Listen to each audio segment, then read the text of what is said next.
Si Rina, maaring prinsesa rin. Yun nga pong tinanong ko pero sabi niya po, hindi raw.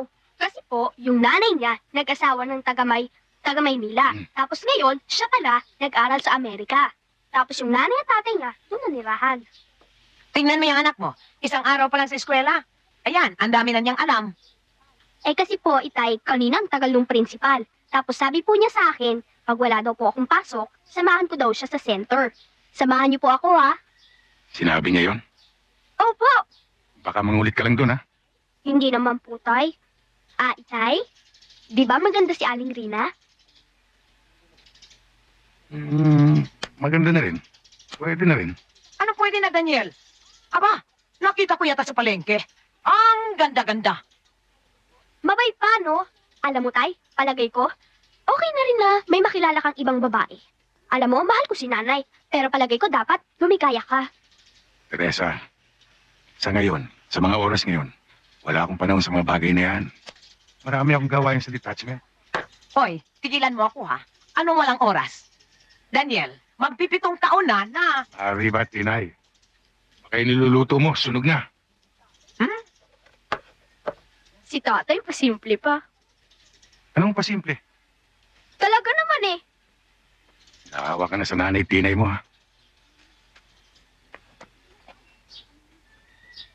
Sige na, tay. Aminin mo na. Hindi ko sasabihin kay nanay Tinay. Ating dalawa lang. Halika.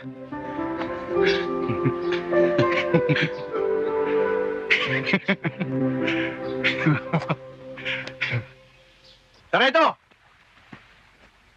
Matagal na kitang gustong makakausap eh. Pwede ba tayo mag-usap? Sandali. Doon lang. Ayun na.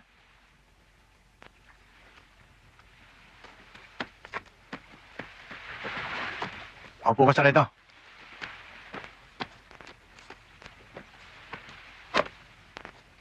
Papasyalan sana kita nung isang araw. Kaya lang, nakiramay ako sa pamilya ng mga taong kong napatay kailan lamang. Nakalulungkot ang pangyari ko. Ano bang kailangan niyo sa akin? Hindi ba dapat ako magtanong sa inyan? Alam mo, Sarento, yung nauna siyo, si Tiniente Aklan, matali kong kaibigan. Nabanggit nga sa akin yan ng isa sa mga tauhan mo. Pero hindi ako pinalad para makilala si Tiniente Aklan. Siguro naman nabalitaan mo na. O narinig-rinig ang pangalan ko sa mga tao yan. Baguhan lang ako rito. Pero marami na ako narinig tungkol sa'yo. Lahat masama.